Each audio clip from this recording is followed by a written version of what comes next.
Gathered here in the mystery of the hour, gathered here in one strong body, gathered here in the struggle and the power. Spirit, draw near. Gathered here in the mystery of the hour, gathered here in the mystery of the body, gathered here in the struggle of the body, gathered here in the struggle and the power, gathered here in the mystery of the hour, gathered here in the voice of the body, gathered here in the struggles of the body, gathered here in the struggle and the power. Spirit, draw near. Welcome, gathered here in the mystery of a virtual hour together, or time together. Welcome to online worship from First Parish, the Old Ship Parish House of First Parish in Hingham, the Old Ship Church. I'm Reverend Ken Reed Brown, and with me, of course, is Christopher Nicholson Mann, our music director. It is good to be together once again. Wherever and whoever you are welcome, gathered here in the mystery of the hour. A couple of reminders on our oldshipchurch.org website. There you will find there ways to help during these times, help food pantries, help shelters, help for health services for the underserved, and you'll also find ways to support Old Ship with online giving. Welcome once again.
Bach chorale to begin this morning. We have gathered for worship, whether far or near, truly gathered during these moments together, during these times. May our time together, whatever our circumstances this day, offer comfort, peace, inspiration, love, in whatever measure we may each need. And may we all feel during this time embraced by the universal spirit of love, by whatever name we give it, God of many names and beyond all names. May we feel embraced by this spirit of life, spirit of love. And may the flame of our chalice, which I will light, flame of truth, of freedom, of community and love, symbol of our Unitarian Universalist faith, may it remind us of all that we share wherever we may be on this blue-green earth, our home.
troubles wait at every turn. I know I can go on. And though the journey is long, the destination is near. Though troubles wait at every turn, I know I can go on.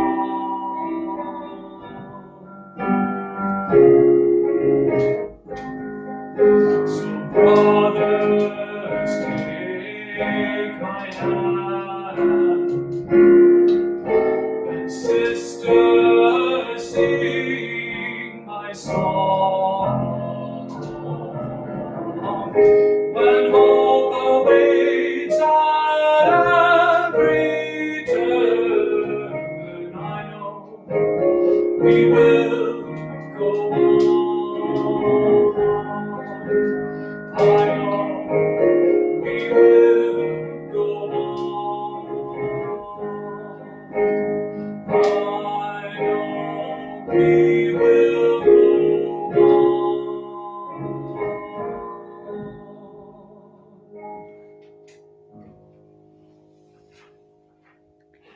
Thank you, Christopher. I know I can, we've heard. Thank you.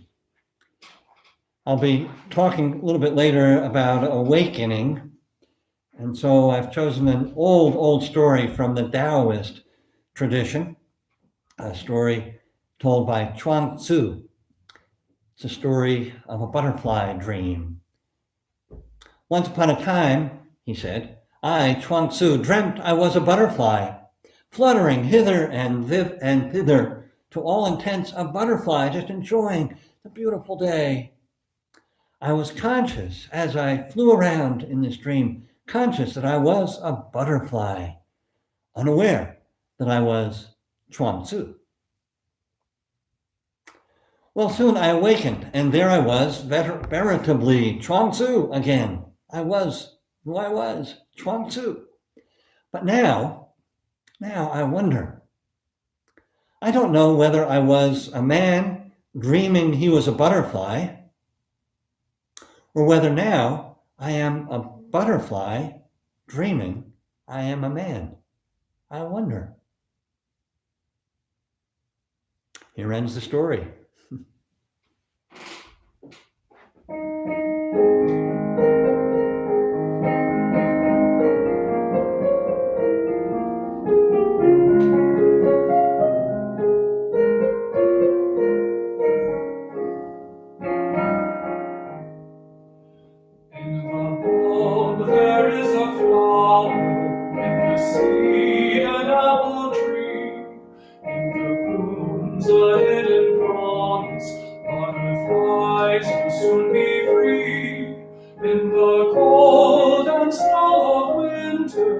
There's a spring that waits to be unrevealed until its season, something God alone can see.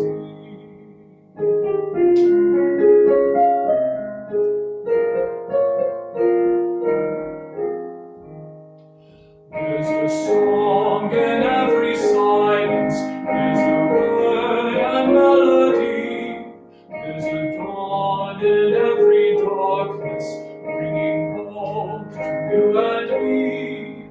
From the past will come a future, what it holds a mystery, unrevealed until its season, something God alone can see.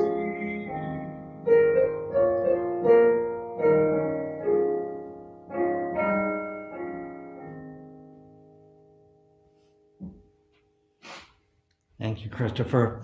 In the bulb, there is a flower. And did you hear the butterfly in that song? We've arrived at our time of sharing joys, sorrows, and concerns. A number of you have let me know that you'd like a candle lit for one or another sorrow or joy or concern.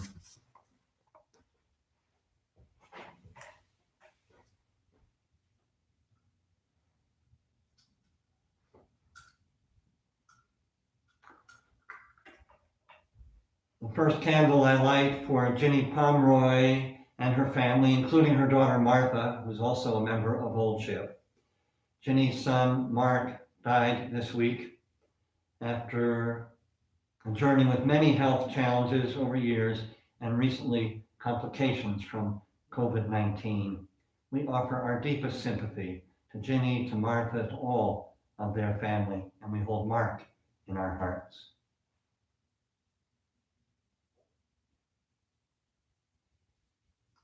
Where he will long live in the hearts of many.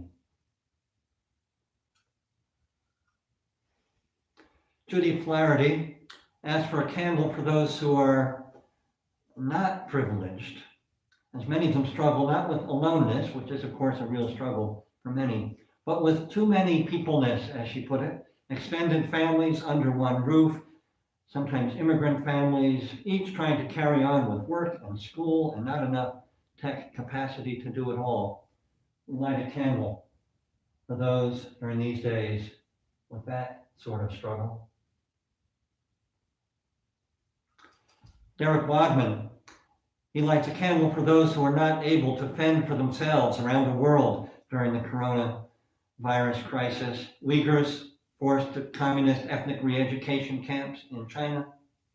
Rohingya in refugee camps in Bangladesh, in the midst of ethnic cleansing in Myanmar. Palestinians with no way out, surrounded by the Israeli government, and who are without adequate protection. We light this candle for all those around the world who are not safe during this time.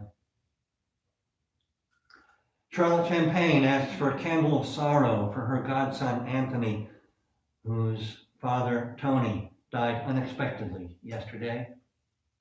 And the candle is for that whole family. And Charlotte also asked that the candle be of joy for a relative and friend, Karen Sisson, and her family, who all have COVID-19. Karen was hospitalized for a week, but back home now, and all are recovering. Sorrow and joy intertwined in this candle as in our lives.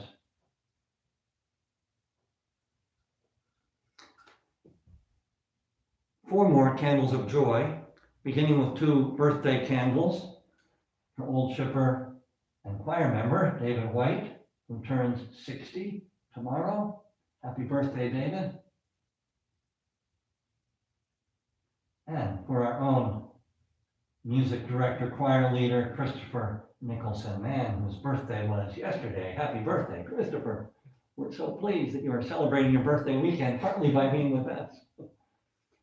And Eileen McIntyre asked for a candle of delight and some mother's pride and appreciation for her son, Jesse Lehman, who is the now reigning Jeopardy champion after wins on Thursday and Friday. He will continue 2 weeks from now, I think. A happy break, as she says, in challenging times. Candle burns for Jesse and for Eileen. And one more candle, this from Connie Gorfinkel, who writes, how precious are the moments that children and grandchildren show up to join you on a walk around the property you are living on during this extraordinary time. A candle for those precious moments. And all these candles burn as well for joys, sorrows, or concerns deeply felt in many hearts, though they've remained unexpressed in words this morning here.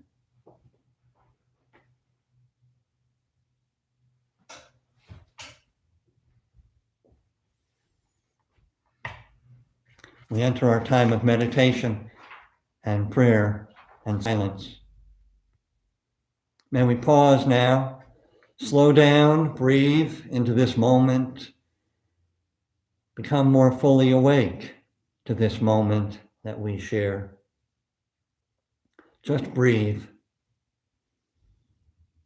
Allow the breathing. Whatever else is going on around us, allow breathing into this moment, present moment. And from deeper presence in the moment, presence for one another, presence for life. Our hearts' yearnings arise. Prayers to the God of our hearts, God of all blessings. As every week during these times, prayers for all in need of help or healing for whatever reason. Prayers for those who are ill. Prayers for those who grieve in our community and wherever they may be. Prayers for those who are hungry or without a home, those in refugee camps, detention centers. Prayers for those facing financial hardship, unemployment. Where is the next meal, the next rent check coming from? And prayers of gratitude for all those during these times who help and who lead and who guide us with wisdom through these times. May we pause in silent communion wherever we are, whoever we are, whatever our circumstances, sharing this quiet time.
May is the month during which, traditionally in most Buddhist cultures, the Buddha's birthday is honored, celebrated, sometimes also celebrating his enlightenment or awakening, which is a word often used instead of enlightenment. And so, two readings from the Buddhist tradition, one ancient, one contemporary. The first, what is called the Mehta Sutra, the Sutra on compassion. Many of you may be familiar with this. Let us cultivate boundless goodwill. Let none deceive another or despise any being in any state. Let none in anger or ill will wish another harm. Even as a mother watches over her child, so with boundless mind should one cherish all living beings, radiating friendliness over the whole world, above, below, and all around, without limit. Then from the Dalai Lama, of course, contemporary. Now, a few weeks ago, he wrote something for Time magazine. I'm not going to share that longer piece. He lifts up Buddhist ideals of principles of interdependence, of impermanence, and of the need to show compassion to one another and perhaps to learn more compassion as we go forward, as we emerge. I'm going to share instead words that he wrote about 20 years ago in a book called Ethics for a New Millennium, which is in this same spirit and certainly in the spirit of the Metta Sutra. He wrote, "May I become at all times, both now and forever, a protector for those without protection, a guide for those who have lost their way, a ship for those with oceans to cross, a bridge for those with rivers to cross, a sanctuary for those in danger, a lamp for those without light, a place of refuge for those without shelter, and a servant to all in need." Here end this morning's readings.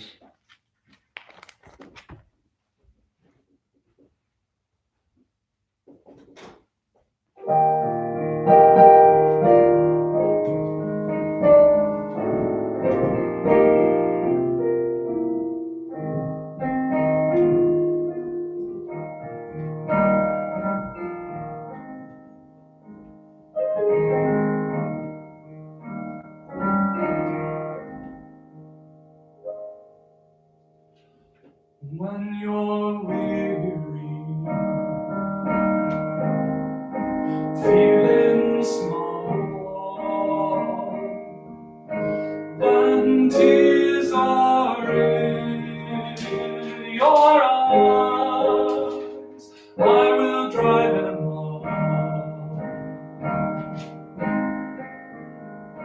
I'm on your side.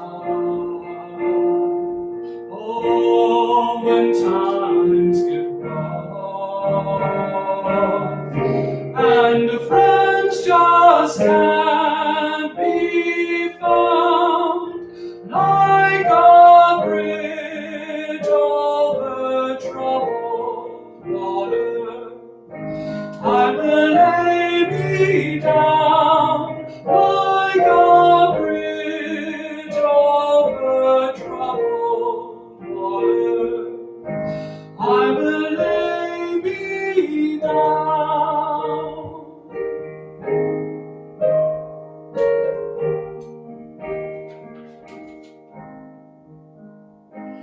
When you're down and out, when you're on the street, when evening falls so hard, I will comfort you. I'll take your part. Oh, when darkness comes and pain is all around, like a bridge over troubled water, I will lay me down like a bridge over troubled water. I will lay me down. I will lay me down.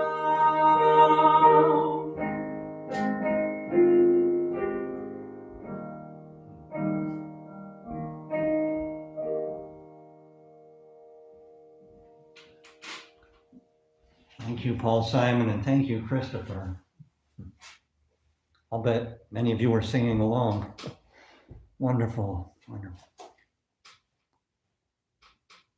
Awakenings usually aren't grand things, sometimes quite modest or small awakenings. Many years ago, my mother, who was in her 90s and living with Alzheimer's disease, had broken her hip one evening. I rode with the ambulance from Sunrise Assisted Living to South Shore Hospital. In the emergency room, they made my mother as comfortable as possible. She was sedated. And then we waited the long night for surgery the next morning. My focus to begin with was, of course, almost entirely on my mother, though once she slept, I dozed off from time to time during the hours of the night. At about 6 or 7 the next morning, the hospital, which of course never sleeps, hospitals never sleep entirely, the hospital began to wake up more fully. Change of shifts, housekeeping coming in. With my mother still sleeping, I found my attention widening to the full range of activity around me. Other patients in the ER, doctors and nurses and aides and housekeepers coming and going. So I found myself becoming more aware, not only of others who were suffering, patients and their worried family members, tired nurses at the end of shifts, but aware too that I was surrounded not just by suffering, but by love. It occurred to me that this, the hospital, is a house of love. That's what a hospital is, a house of love. After all, the word itself, hospital, is practically the same word as hospitality. Hospitality, which is all about welcome, kindness to the stranger, caring. A hospital, a house of love. In retrospect, I realized I had maybe experienced a glimpse of what Buddhists call Bodhichitta, which simply means awakened heart. Bodhichitta, awakened heart. Contemporary American Buddhist teacher Pema Chodron quotes a Tibetan Buddhist leader who said, "You take it all in, you let the pain of the world touch your heart, and you turn it into compassion." Pema Chodron then went on, writing that the awakened heart, her words, is felt as kinship with all beings. The awakened heart is felt as kinship with all beings. In the hospital that morning, I felt kinship with everybody there. Patients, medical workers, housekeeping, administrators, all whose hearts have been touched by some portion of the world's pain, and who turned that feeling of pain, the world's pain, they were moved to serve others with compassion. Awakened hearts, whether they use that language or not. Needless to say, we're seeing this sort of thing around us all the time, writ large during the pandemic, but it goes on all the time. The it of being touched by pain, awakening us to kinship with all beings, and so compassion flowing like streams running downhill. It happens all the time, always has. Now, too much of the time we may be asleep to this kinship, caught up, understandably enough, in the needs of our daily lives and immediate responsibilities, which may mean that too much of the time we experience ourselves as separate from others, ultimately alone, and just wanting to be happy and not to suffer. After all, who doesn't want to be happy? Who wants to suffer? Quite natural. But Buddhism teaches, and life teaches, that we cannot avoid suffering, or can only for a while. Yes, there is pleasure, there is happiness also, all true, and there is also suffering. And denying the reality of suffering, believing we can somehow avoid sorrow in the course of our living, actually separates us from one another and denies us the possibility of deeper joy and more vibrant aliveness awakening. For as the Lebanese poet Khalil Gibran wrote, "The deeper that sorrow carves into your being," or you could say that we allow sorrow to carve into our being, "the deeper that sorrow carves into your being," he wrote, "the more joy you can contain." In the same spirit, poet William Blake, "Joy and woe are woven fine, clothing for the soul divine. It is right, it should be so," he went on. "We were made for joy and woe, and when this we rightly know, safely through the world we go." I think all these voices are in the same spiritual territory. It's not that we should seek suffering and grief so that we can then experience more joy, wake up more fully to life. No need to seek it. Suffering and grief come. It's part of being alive. But maybe we shouldn't be frenetically seeking happiness and joy either. They too will come. It's part of being alive if we pay attention. This too is a universal spiritual message, to pay attention. And it's a message for these times as much as for any time. Pay attention to what's right in front of us. The blend of everything. This beautiful day, but also the rainy days. The blend of everything, with the promise that if we allow it all, the joy and the sorrow, the beauty and the ugliness, our hearts will awaken. We will awaken, at least a little bit more.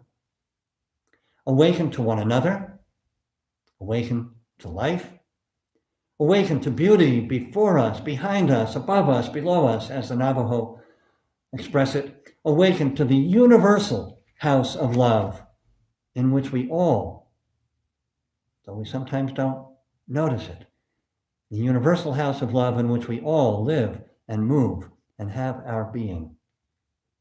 Just as I awakened that night many years ago to both the suffering and the love in the hospital, so might we all, humanity, I mean, we all might be awakening both to suffering and love in these days of pandemic. We see this awakening, don't we? Not perfect, nothing is, but so many responding with helping and healing in so many ways, for many of us simply by staying at home, by keeping our distance.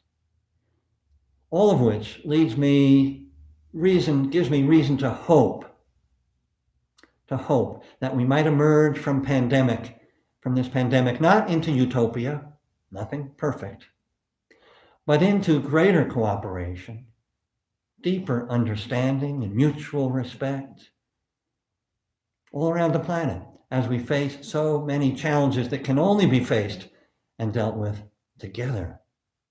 One humanity, one family of life. Yes, a few more, maybe many more, maybe millions more.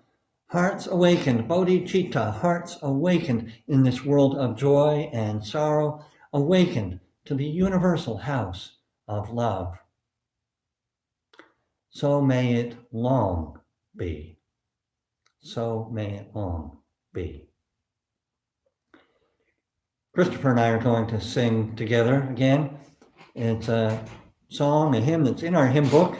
We printed the words in a newsletter this week. The first verse conveniently repeats as the third verse. So if you listen carefully to the first verse, when we get to the third verse, you'll already know it and you can join us. Love will guide us. Love will guide us.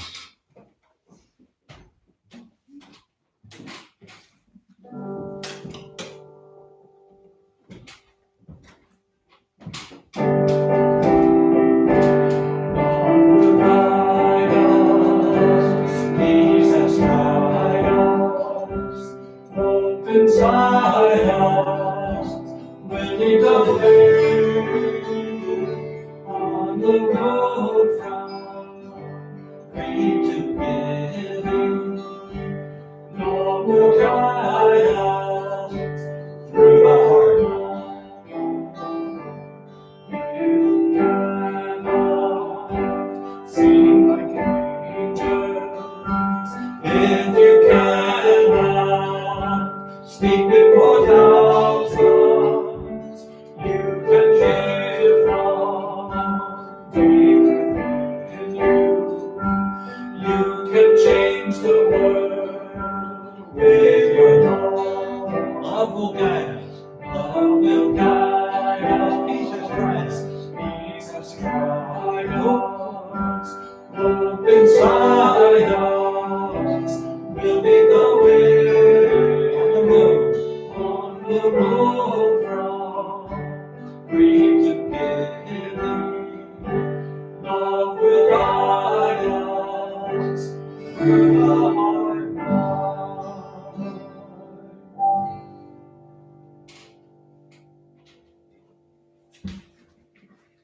I think we heard you singing.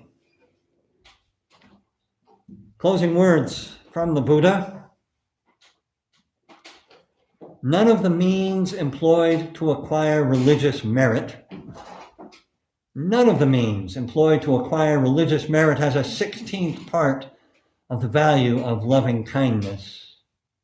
Loving kindness, which is freedom of heart, absorbs them all. Loving kindness glows, shines, it blazes forth. In the spirit of loving kindness, Bodhichitta, awakened heart, be well, be safe, take care of yourself, take care of one another. May it always be so. Blessed be. Amen.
extinguish these flames,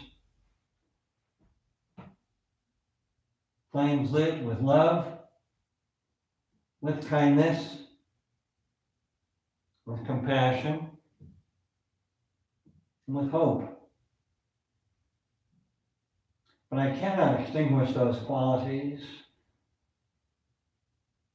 The light of those qualities goes with us wherever we go, if we bring them with us, with awakened hearts. And I extinguish this, the flame of our chalice representing our faith, faith in love, faith in truth, faith in freedom, community. I extinguish this flame, but not the faith. Be well, be safe. See you next week.